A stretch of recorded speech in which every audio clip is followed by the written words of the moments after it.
Fungua njia. Tutuke kiatu.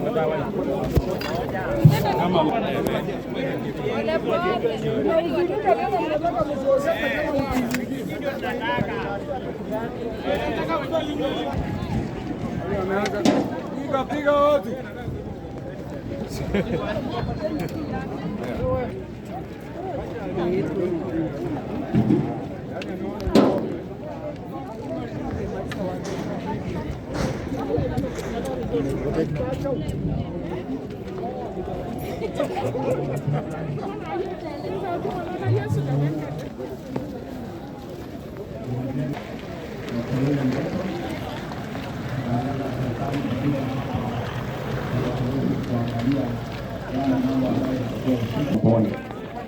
Na tumefika hapa kwa sababu kama serikali tuko na jukumu ya kushughulikia maneno kama haya ambayo yanatokea mkasa haikuwa imetarajiwa.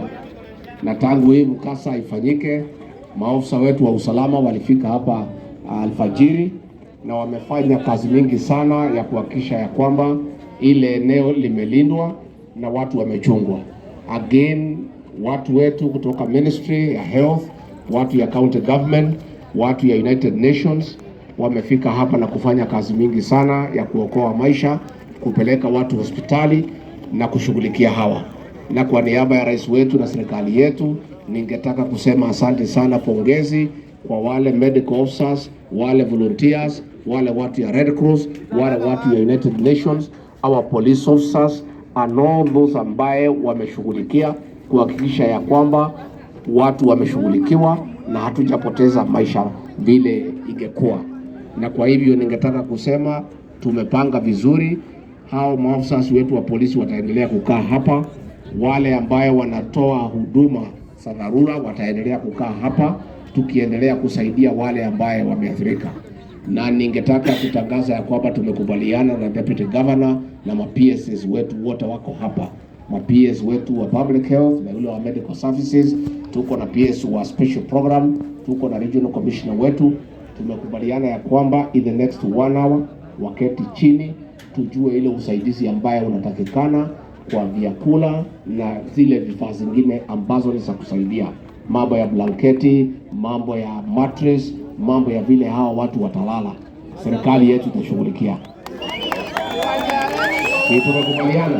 Na tumesema ya kwamba baada ya 1 hour ijulikane ni nini ambayo inatakikana.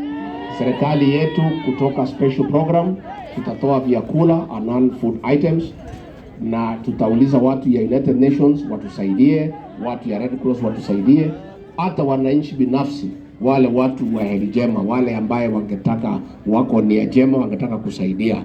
All those good Kenyans who would want to support these people, they are welcome to do so. In the next 1 hour, the government spokesman will be detailing to the people of Kenya the interventions that are required. And then another 2 hours, the government and our friends will respond appropriately. Lakini tuhakikisha ya kwamba kila mtu amesaidika, hakuna mtu atalala bila kukula, hakuna mtu atalala nje. Tutajaribu kusaidia bahari tunaweza, ndio watu waweze kuishi na ile njia ambayo inatakikana. Juu ya hayo pia kuna wale ambazo biashara zao zimeharibika, ambaye pia lazima tuangalie njia ya kuwasaidia ili waweze kurudisha biashara zao. Sina wale ambaye mali yao imechomeka kwa hii mkasa. Lakini pia ningetaka nichukue nafasi hii niseme, ningetaka kuuliza Wakenya, hii maneno ya shortcut kwa maisha tuachane nayo. Ashikwe mambo ya shortcut.